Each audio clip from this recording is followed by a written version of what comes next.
প্রবাস জীবন এত কষ্টের যে প্রতিদিন রাত্রে আইসা ঘুমায় শূন্যতার কোলবালিশ নিয়া। বেশিরভাগ রাত্রেই তো প্রবাসীদের যায় খাওয়া ছাড়া, ক্লান্ত শরীর নিয়ে আসে। ঘুমাবে না খাওয়া পাক করবে, ঘুমাবে না মুখে দিবে। রাস্তার থেকে কিছু নিয়ে আসছে ওইটা খায়, নাইলে কিছু ফ্রিজে আছে ওইটা কিছু খায়, তাড়াতাড়ি ঘুমায় যায়। কিন্তু ঘুমায় তো ঘুমায় কিভাবে? ওর সামনে তো বিবি, ওর সামনে তো বাচ্চা, ওর সামনে তো ওঠে মা বাবা, ওর সামনে তো ওঠে বাড়ি, ওর সামনে তো ওঠে ঘর, সমস্ত চিত্র তো ওর সামনে ঘুরতে থাকে। ও এক সময় ক্লান্ত হয়ে আর শূন্যতার কোলবালিশ নিয়ে ঘুমায় যায়। জিজ্ঞাসা করেন নাই এখানে প্রবাসী? ও তো এইভাবেই ঘুমায় যায়। কতদিন রাত্রে যে ও একা একা কাঁদে ও জানে, বাড়িওয়ালারা কোত্থেকে জানবে? ওরা তো শুধু এটাই জানে যে মাস শেষ না হইতে মেসেজ দিতে জানে 1 তারিখ আসতেছে, খালি চাহিদার অভিযোগ পাঠাইতে জানে। বাড়িওয়ালারা তো এছাড়া কিচ্ছু জানে না ও যে কত রাত্রে না খায়া ঘুমায়। আমি সত্য বলতেছি, আমি পারি ও প্রবাসীদেরকে কাঁদায়া দিতে। যখন যাই তখন দেখি ওরা কাঁদে বসা বসা, আমি পারি। কিন্তু আমার ব্যথা লাগে, আমি ওদেরকে কেন কাঁদাবো? ওদের কষ্ট তো আমি চোখে দেখতেছি। হায় হায় হায় হায় হায়।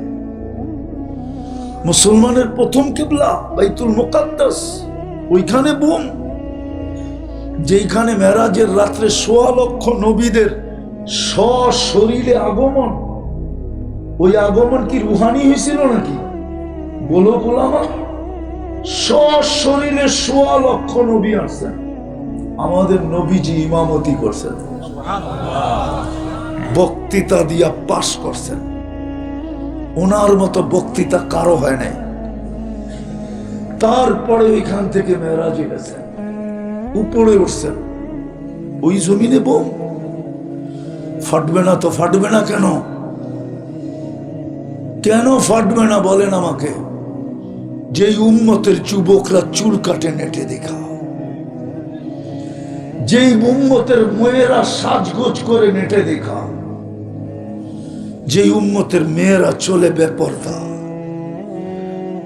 যেই উম্মতের যুবকরা উদযাপন করে 14 তারিখ, তাও আমেরিকায়ও 14 তারিখ দেখছি আমি।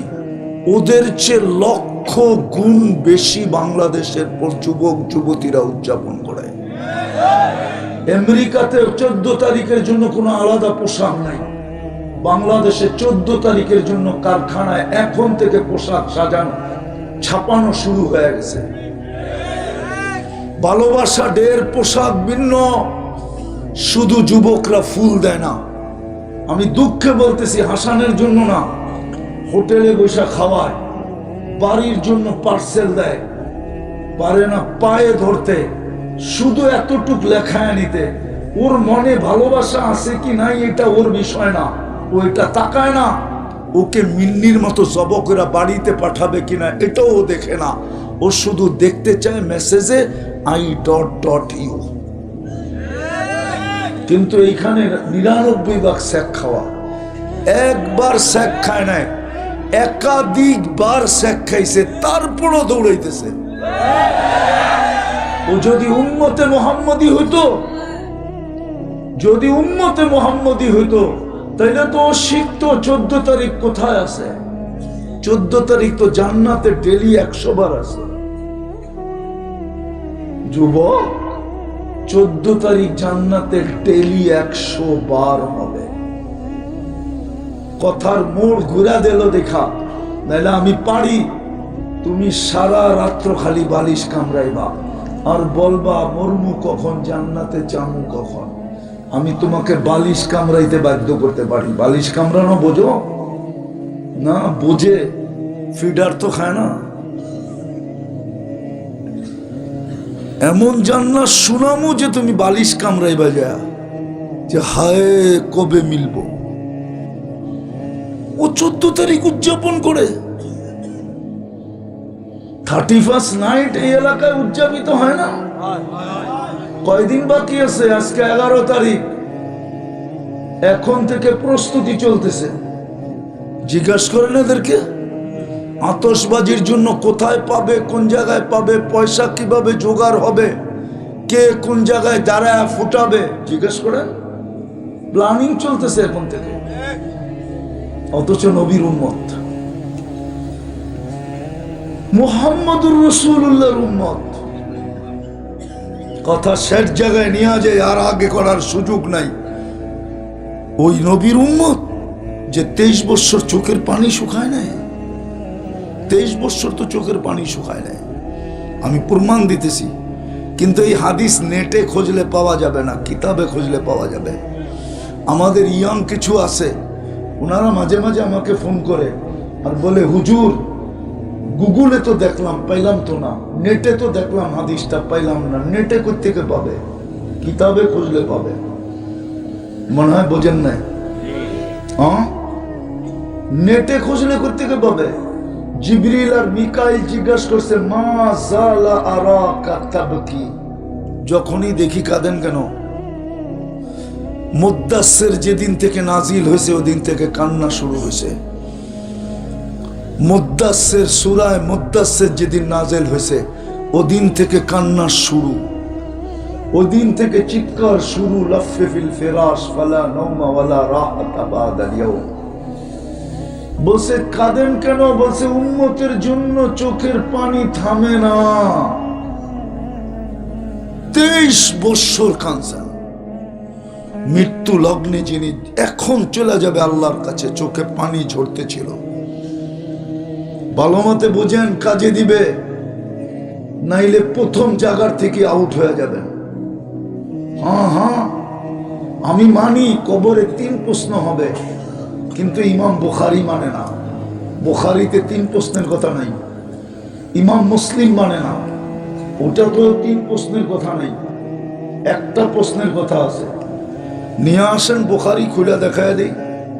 বাবুল জানায়েজের ভিতরে আছে, কিতাবুল জানায়েজ ওটার ভিতরে আছে।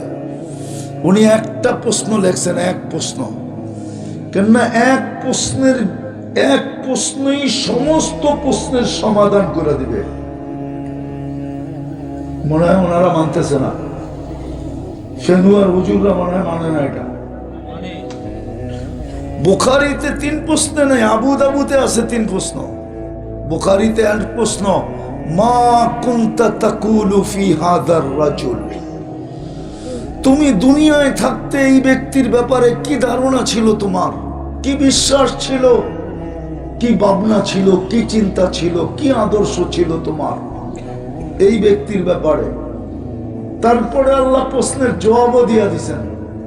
ফেরেশতা জিজ্ঞেস করবে, মা কুনতা তাকুলু ফি হাদার রাজুল, মুহাম্মদ নামও বইলা দিবে, এর সম্বন্ধে তোমার কি ধারণা ছিল। এই প্রশ্ন ইমাম বুখারী আনছেন, 3 প্রশ্ন আনেন নাই। 3 প্রশ্ন তো আবু দাউদ আনছে, ইমাম বুখারী 1 প্রশ্নের কথা আনছে। মনে উঠলো এই জন্য বললাম, ওই রসুল যিনি যাওয়ার সময় চোখের পানি ঝরাইতেছেন, হাসান হুসাইনের জন্য না, কলিজার টুকরা ছিল। 2 জন আয়েশা 5-6 বছরে, 2 জন তো পিটাপিটি ভাই, 1 বছর আগে পিছে। হাসান 1 বছরের বড়, হোসাইন 1 বছরের ছোট। 2 ভাই আয়েশা জিজ্ঞাসা করতেছে, না না আপনি উত্তম না, আমরা 2 ভাই উত্তম। সাদা সিধা জবাব দিছে, আমি উত্তম। হাসতে হাসতে কুটা কুটা নবীজির কোলে পড়ে গেছে হাসতে হাসতে। তো জিজ্ঞাসা করছে, নানা জান হাসো কেন? কই জবাব হয় নাই। কই তাইলে উত্তম কে? আমাদের আম্মা জানরে চিনেন? কই বলো। তো আম্মার পরিচয় দিয়ে বলতেছে, উম্মুকা আমামা উম্মিনা লাইসা বিশাই, আমাগো আম্মা জানের সামনে আপনার আম্মা কিছুই না। আমগো আব্বা জানরে চিনেন? কই বলো। তো বাবার মানাকে বলা বলতেছে, আমামা আবিনা আবুকা লাইসা বিশাই, আমাদের আব্বা জানের সামনে আপনার আব্বা কিছুই না। আমাগো নানা জানরে চিনেন? আরে আমাদের নানা জানরে চিনেন আপনি? নানারে জিজ্ঞেস করতেছে, আমাদের নানা জানরে চিনেন? তো বলে বলো নানা জান। তো নানার মানাকে বলা বলতেছে আমামা জাদ্দিনা জাদ্দুকা লাইসা বিশাই, আমাদের নানা জানের সামনে আপনার নানা কিছুই না। দুইজন রে ছুইটা কোলে ধরছেন আর গালে চুমাইতে চুমাইতে বড়া ফেলছেন, বলছে মাইনা নিলাম তোমরাই উত্তম। ওই হাসানের জন্য চোখে পানি ছিল না, ওই আলীর জন্য চোখে পানি ছিল না, ফাতেমার জন্য না, নয় ফ্যামিলির জন্য পানি ছিল, চোখে পানি ছিল না। ক্ষুধার্ত নয় ফ্যামিলি, হাসান হোসাইন আলী ফাতেমা, কারো ঘরে কোনো খাওয়া নাই, নিজে ক্ষুধার্ত যেতেছেন। উম্মত মরা যাওয়া উচিত আমাদের। উর্দুতে বললে বুঝে আসবে, বর্তনে পানি নিয়ে ডুইবা মারা উচিত আমাদের। রসুল মুহাম্মদুর রাসূলুল্লাহ মৃত্যু লগ্নে চোখে পানি। জিবরিল জিজ্ঞাসা করতেছে আতাবকি ওয়া আনতা ইলা রাফিকিল আলা, আল্লাহর সান্নিধ্যে চলে যাবেন, খুশিতে বাগ বাগ হওয়া উচিত, আপনি কাঁদেন কেন? বলছে ফামান লিবাদিলি উম্মতি, আমার উম্মতকে কে দেখা রাখবে? যুবক তোর জন্য কান্না, আর তোমার চুলের স্টাইল এইভাবে। 14 তারিখ 31 নাইট হাউজে কাউসারে কিনিয়া দাঁড়াবে ফেনুয়ার বইলা যে আমি ফেনুয়ার পিসাবের এলাকার লোক।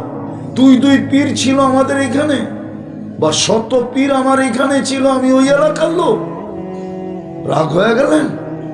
হ্যাঁ, এই কথা বইলা দাঁড়াইবেন হাউজে কাউসারে? হাউজে কাউসার দেন, জুতা মারবে, জুতা জুতা। হাদিসে জুতার কথা আছে, সুহকান সুহকান, এটাই জুতা। লিমান কাইয়ারা বাদি, 23 বছর চোখের পানি থামে নাই, মৃত্যু লগ্নে কান্না থামে নাই তোদের জন্য, এখনো কবরে কাঁদে, এখনো আনতেছেন। তো আমাদের মতো হুজুর ডাইকা, কিছু কাজের লোকের নাম দিন, ওদেরকে ডাইকা আইনেন, ওরা ওয়াজ করবে না, শুধু চোখের পানি জড়ায় বলবে আমি স্বপ্নে দেখছি আল্লাহ রসুল কাঁদতেছেন। জিজ্ঞাসা করছি কাঁদেন কেন? বলছে বাংলাদেশের সরল সহজ উম্মতের জন্য কাঁদতেছি। কিছু কাদিয়ানি নিয়ে যাইতেছে, কিছু এনজিও ওয়ালারা নিয়ে যাইতেছে, এক একজনের এক এক স্লোগান, ভাঙ্গা ঘরে থাকবো না, স্বামীর কথা মানবো না। মা বোনরা এই স্লোগান দিয়া স্বামীর অবাধ্য হইতেছে। বাংলাদেশের সবচেয়ে বড় রোগ হলো মহিলাদের ভিতরে স্বামীর কদর নাই। নাইলে আমরা প্রবাসে দেখি প্রবাসীদেরকে, আমার চেয়ে বেশি তো প্রবাসীদেরকে কেউ দেখে না। আমার তো বৎসরে 6 মাসই বাইরে যায়। প্রবাসের কাহিনী শুনতে শুনতেই তো আমার মাথা শেষ। আমি ওদের চোখের পানি সইতে থাকি আর নিজেরটা ঝরাইতে থাকি। আল্লাহর রাসূল বলে সাদা সিধা আবুল সামারকান্দি লেখছেন, আমি লিখি নাই। তাহকিক মুতাহাক্কিকিনদেরকে বলতেছি, তাহকিক করে নেন। আবুল সামারকান্দি লেখছে, আঙ্গুল উঠলে ওনার উপরে উঠবে, আমার উপরে উঠবে না। আবুল সামারকান্দি লেখছেন কবর থেকে উঠবে, ওয়াহুয়া ইয়াবকি ওয়া ইয়াকুল, চোখে পানি থাকবে, মুখে চিৎকার থাকবে, জিবরিল ময়দান তো খালি, উম্মত কই? আগেরটা শুনবেন, আবুল সামারকান্দি লেখছে, আমি লিখি নাই। আগেরটা বলবে আর ওয়াসালা উম্মতি ইলা শাফিরি জাহান্নাম, আমার উম্মত কি পুলসিরাতের কিনারে চলে গেল, ময়দান তো খালি। সান্ত্বনা দিবে মা শাক্কাল আরদ আহাদুন ইল্লা আনতা। আর হাদিসে এটি আছে, আউয়ালু মা ইয়ানশাক্কুল আরদ ফাহুয়া মুহাম্মাদুর রাসূলুল্লাহ। মুহাম্মাদুর রাসূলুল্লাহ সাল্লাল্লাহু আলাইহি ওয়াসাল্লাম প্রথম উঠবে, কিয়ামতের মাঠে উঠবেন কাঁদতে কাঁদতে, আর মাঠে দৌড়াবেন। আদম আলাইহিস সালাম থেকে নিয়ে ঈসা আলাইহিস সালাম পর্যন্ত সমস্ত নবীরা নফসি নফসি বলবে। আম্মাজান জিজ্ঞাসা করছে কিয়ামতের দৃশ্য কিরকম হবে? বলছে আয়েশা ইয়াউমুন আসির, বড় কঠিন দিন, তোকে একটা দৃশ্য বলবো? বলে বলেন ইয়া রাসূলুল্লাহ। বলে কান্নি আনদুরু মুসা মুতালাফফিফুন বিউমুদিল আরশ, উমুদিল আরশ, আরশের খুঁটি দিয়ে আমি দেখতেছি, আরশের খুঁটি ধরে চিৎকার দিতেছে, আর বলতেছে রব্বি লা আসআলুকা উম্মি ওয়ালা উখতি, মাকে চাই না, বোনকে চাই না, আসআলুকা নফসি, আমাকে বাঁচা। ওই দিন আপনার রসুল, আমার রসুল চিৎকার দিবে উম্মতি উম্মতি বলে। ওই সমাজে ওই উম্মত, নবীর কোনো ছাপ নাই। রাগ হয়েন না, পীরদের বিয়া দেখলো চোখে কান্না আসে। বর্তমানে দেখি তো শুধু উত্তর দেয় সামাজিকতা তো একটা জিনিস আছে। রাগ হয়ে গেল? কোন জায়গায় নবীর সুন্নতের ছাপ আছে? দাড়ি? আমি তো একটু আগেও বইলে আসলাম, কালকেও বলছি, আমার মনে চায় যে আমি আবার গিরিশ যাই। আমি গিরিশে গেছি, আবার যাই, ওইখান থেকে একটারে লুকায় আইনা যদি এখানে বসাইতে পারি তো বাংলাদেশের সমস্ত পীরের পীরগিরি শেষ। এটা আমার বিশ্বাস, বিশ্বাস আমার। কোন পীরের বাদ থাকবে না, শেষ। যত রশি বলেন সব রশি শেষ। আমি দেখে বলতেছি, এই বড় দাড়ি, কালো পাগড়ি, এরকম বাবরি, কালো চুব্বা। গিরিশের মানুষ বড় লম্বা হয়, স্বাস্থ্য হয়, টকটকে সুন্দর হয়। লোকমান আলাইহিস ইসলামের এলাকার লোক। এবার বোঝেন কেমন। একটাই না যদি বয়া দেওয়া যায় বাংলাদেশে, আমার বিশ্বাস আমার ব্যবসার চেয়ে বড় ব্যবসা কারো হবে না। কিন্তু খ্রিস্টান পাদ্রীরাও তো এত বড় দাড়ি রাখে। গিরিশ চিনেন? আরবিতে যেটাকে ইউনান বলে। ইউনান সভ্যতা অনেক পুরান সভ্যতা। ইউনান বলে ওইটাকে, আমাদের কিতাবে ওইটাকে ইউনান বলে, গিরিশকে ওটাই ইউনান। পোপ দুনিয়ার সব জায়গায় যেতে পারে কিন্তু গিরিশে যেতে পারে না, গিরিশে অ্যালাউ নেই। গিরিশের পাদ্রীরা কেউ শেভ করে না, সবাই দাড়ি রাখে। কেউ চুল ছোট করে না, সব বাবরি রাখে। সবাই পাগড়ি পরে, সবাই কালো জুব্বা পরে। আমি দেখা বলতেছি, পোপ গিরিশে যাওয়া নিষেধ। ওরা আরো উচ্চ স্বরে বলে, দুনিয়ায় যত অরাজকতা সবগুলোর মূল হইল পোপ। এই জন্য পোপের গিরিশে যাওয়া নিষেধ। পুরা ইউরোর দেশ, তারপরে পোপ যেতে পারবে না, পোপকে এলাওই করবে না। তো যেটা বুঝাইতেছিলাম, নবীর আদর্শ কই? রাগ হয়ে গেলেন? আরেকটা দেখাই শেষ করতেছি। আমি যখন তুর পাহাড়ে গেছি তখন আমার বুঝে আসছে যে মুসা আলাইহিস সালাম তো এইখানে দাঁড়ায় কথা বইলা কালিমুল্লাহ, ঠিক না? কি কেন কালিমুল্লাহ? উনি আল্লাহর সাথে কথা বলে, ঠিক না? আরে ভালো মতে দেন দিয়া একটু চিকন কথা, কিন্তু চিকন কথা। আপনাদের মোস্তাক ফয়জি বলে না চিকন কথা, ওই চিকন কথা কিন্তু ধ্যান দিয়ে শুনতে হবে। মুসা আলাইহিস সালাম আল্লাহর সাথে কথা বলে বিদায় কি কালি, আরে জোরে বলেন, আল্লাহ আমাদের সাথে কথা বলে বিদায় কালামুল্লাহ, কোরআন কালামুল্লাহ। কিন্তু এখানে পাওয়া যাবে সারা বৎসরে একবার কোরআনটারে চুমা দেয় না, পাওয়া যাবে না? পাওয়া যাবে না। যুবকও পাওয়া যাবে সারা বৎসরে একবার কোরআনটাকে একটা চুমা দেয় না। অথচ মুসা আলাইহিস সালাম কথা বলে দেখা কালিমুল্লাহ, আল্লাহ আমাদের সাথে কথা বলতে চান বিদায় দিছেন কালামুল্লাহ। আপনি বোঝেন নাই? ওই কোরআন চুমা দিয়া দেখে না, কিন্তু সবার ঘরে আছে। ডেলি পড়বে তো দূরের কথা, মনে উঠলো এই জন্য বলতেছি। সূরা ইখলাস যেদিন নাজিল হয় তো গ্রাম্য সাহাবী মদিনায় মিছিল বের করছে, একা। ও দৌড়াইতেছে, দৌড়াইতেছে আর বলতেছে নেমার রব রব্বুনা।